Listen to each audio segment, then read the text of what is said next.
It's another sunny Wednesday, and that means it's time to talk about Daredevil board again. And man, does this episode live up to that fucking name.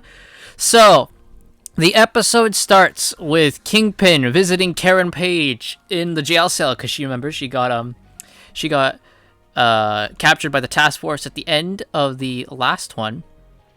So, that's where she is.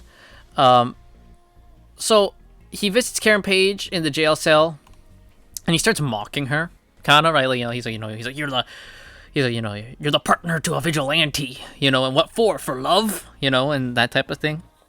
And she says, I've never seen you more scared before, meant to imply that, like, oh, this is really bad for Kingpin. He chokes her through the bar. He grabs her and he just chokes her. My response, man, would have been just fucking kill her, but he doesn't. He doesn't kill her. So from there on, we move to Jessica Jones. She appears in Charles's room, and she says, "You sent your men after me with my daughter." And he's like, "Well, that wasn't no." And he like backpedals. He's like, "Oh no, they were just supposed to tell you to back off. They weren't supposed to attack your daughter." And she threatens to kill him, and he's like, "Well, you actually can't, because I'm the only one who can keep you in contact with Luke." So when Jessica implied before that she knew some people who took Charles's offer, Luke is one of the guys, because when she asks Charles, where is he? He goes, oh, he's on the overseas doing the Lord's work. So Luke took the offer. So that's where Luke Cage is at this point. He'll obviously come back next season, because that's been leaked. And he kind of reveals to her that, the Attorney General, oh, sorry, not the Attorney General, the Governor wants Fisk gone, right? He reveals that to her, and,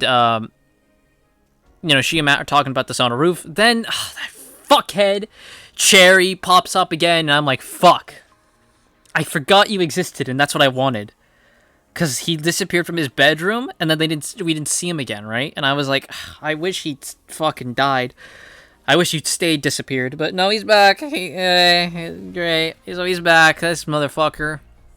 And he basically tells Matt that, oh, Karen's been arrested. And Matt's like, I gotta go save her. And he's like, well, no. Because Fisk is doing it legally, right? He's trying to do it actually through the legal system. And they asked Jessica if she's going to stay around, and I was like, she better fucking say no. Because you're a mother. And thankfully, that's what she does. She says, I have Danielle, I can't. Good answer. So then we go to Daredevil and Bullseye. Daredevil, uncuffs Bullseye, and he says, I hate you for what you did to Foggy, for Father Lantham, for Ray Nadim. I hate you for all that. But if you want to do some good, to, balance the scales, as you so say, I have something you can do. So then from there, we see Karen in the jail cell, and who do we see pop up? Who does she meet? It's fucking Detective Brett. Where has this motherfucker been the whole goddamn show? I said in my season 1 reviews that I hated the fact that Cherry was very clearly meant to be Brett, and any other time they showed the NYPD, he was nowhere to be found. We have all these new fucking detectives because they were really trying to do their own thing for the show, and I'm like, listen, motherfucker, I don't give a fuck about any of you. Okay, I want to see Brett. Okay, let me see my man Brett. That's who I want to see, and he was not there at all. At all. And he's just gone. They don't mention him, nothing. And now he finally shows the fuck up. So he gets Karen out of her jail cell and takes her back behind the precinct so she can meet with Matt. And here's the thing. I love the fact that Karen and Matt are now actually, together. Right? I love that fact. Because they built it up so much in the OG Daredevil show. Right, so I'm happy that they finally pulled the trigger and they are together. The problem is they are together in a show that is fucking garbage, so it doesn't hit the way I think it probably should for me. So then we have Fisk, and he talks to the fucking DA, right? And they're building their case against Karen. Then Heather Glenn comes into Fisk's office, and they have a little bit of chat about Vanessa and that type of thing. Then we go to Daniel and BB, where Daniel tells BB, you fucked us both, you dumb cunt. And he's right. Stupid bitch. And she tries to fight back against him, and she says the buzzword. She says the buzzword. She says Daniel turned a blind eye to Wilson Fisk and his fascist New York. It's so funny now hearing them say that after we got the reveal about the after we got that reveal the couple of the days ago about who's actually funding these organizations. That's just funny to me that now this comes out. I'm like, uh-huh. So he tells her, okay, we need a safe house. We're going to go get a safe house. I have a friend who, he has a house we can use. He mainly is outside the country. And then he shows that he's texting someone, and he's just texting Buck an address, meaning we're going to go to this address. All right? So then we start the court where fucking Kirsten McDuffie. I forgot she existed for like a couple episodes because she wasn't there, and I'm like, oh great, and then she's here again. I'm like, fuck. So she's Karen's rep, right? She's her lawyer. And then before they start the proceedings, Kirsten McDuffie hands the judges a folder. She said, I like to introduce my co-counsel, and that is Matt Murdock. So now everyone's like, whoa, oh my god, that's Matt Murdock. He went missing, and now he's here defending Karen Page. What's going on? That type of thing. So there is no jury there, but instead they are broadcasting it live. So in their mind, the jury is the public watching this, right? So they have like a couple scenes with they interrogate some of the task force members. Kirsten goes a bit off hand, like starting accusations, and the judge is like, hey, mind your fucking tongue. So we show Daniel arriving at the safe house with BB, and he reveals that he buried a body with Buck, and he's like, I wish I didn't know I did that, and I can't have anyone else knowing I did it either. So then he grabs her by the arm and starts dragging her away, and she starts fighting back. And then he gets cold feet, and he tells her to leave. He gives her phone, and she walks away. And then from that point on, he's dead. He's dead. So I actually got spoiled that someone died in this episode, right? I didn't know who it was, but I knew someone died in the episode. I got that bit spoiled for me. So I'm just going through this episode going, who's going to die? Is it going to be Cherry? Is it going to be... I was praying to God it was going to be BB. Is it going to be, who's it going to be? And then, as you go on this episode, I'm like, yeah, it's fucking Daniel. He's dead.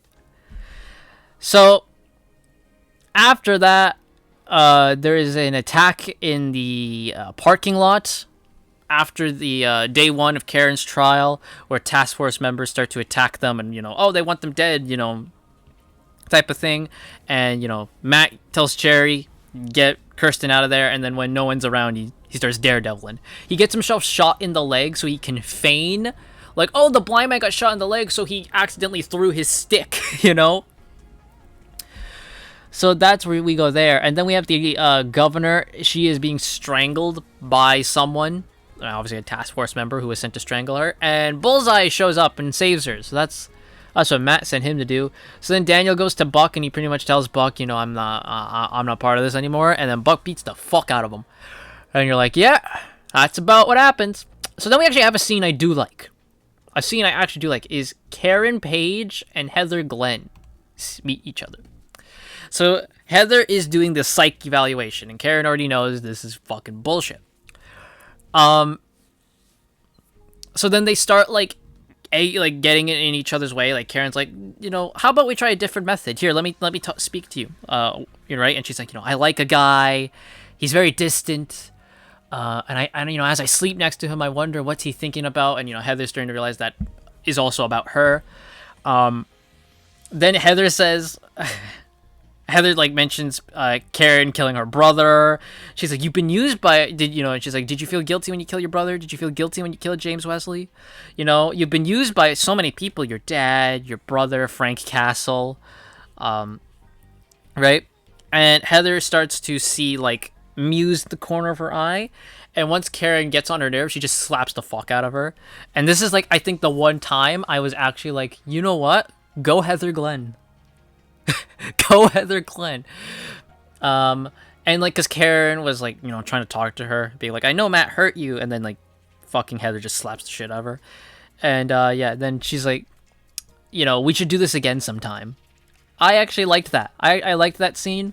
It was I think the one time I was actually let's go Heather Glenn. So then Daniel's on the floor bleeding and all that, and Buck's like, I don't enjoy this. And Daniel tells him, how long will it be until you're in my position. You're the one bleeding on the floor. And then Buck shoots him dead, which you're like, duh. And that's the episode. And then Matt's praying in the church, and you can see like Jessica Jones' boots enter, so she's very clearly choosing to be a bad mother and not being with her daughter during this time. And yeah, that is where this episode of Born Again ends. They ended kind of like somber with Buck leaving Daniel's dead body, and you're meant to be like, oh, it's like there's no music, it's quiet because it's so serious. I'm like, bitch, I don't give a fuck. I don't care. Daniel's been an annoyance like this whole fucking show, dude. I mean, like, here's the thing. If I was in Daniel's position, BB, you're fucking gone. Alright? Dead, gone. See ya. Goodbye. You're an annoying bitch. I would have done it in an instant. So, yeah. You know, that's it. That's this episode of Born Again. Overall, man, episode 5 really was just an anomaly, huh? Like, it really was just a pure anomaly. It's crazy. So, yeah, that's the episode. We know what's going to happen at the end of the season. Most likely in the next episode, Fisk is going to reveal Matt Murdock's Daredevil to people. And that's going to throw this whole thing out. And Matt's going to go to jail. Because we know that's how they're going to start Season 3. They're going to start with the Devil in Cell Block, whatever. I think it was Cell Block D story. They're going to start with that one for next season. And then Luke Cage and Iron Fist are going to show up and all that type of stuff. So yeah, that's that. So that's this episode. I give it a 5. That's it. Great. So now that the episode talk has ended, I do just want to talk a bit about the fact that Daredevil Born Again Season 2 ratings have been revealed, and they have collapsed by 50%. So the Season 2 ratings for Born Again has been 4.5 million season views. So that's like throughout all the episodes. They have accumulated 4.5 million season views, 10.8 million hours watched, 652 million minutes watched, right? So you go to Season 1, which had 8.3 million season views. So yeah, we have lost about 50% of the viewers from Season 1 to Season 2. That's a big fucking gap. That's a big fucking loss right there, that you've lost that many people. I'm watching this shit because it's more of just I want to see the train wreck if you fuck this up.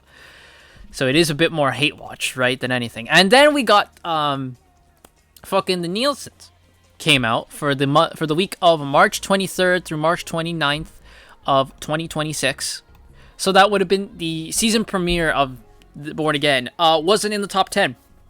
It wasn't in the Nielsen top 10 at all for that week. They didn't crack the top 10. So I'll tell you what was in the top 10 though. Peaky Blinders was number 10.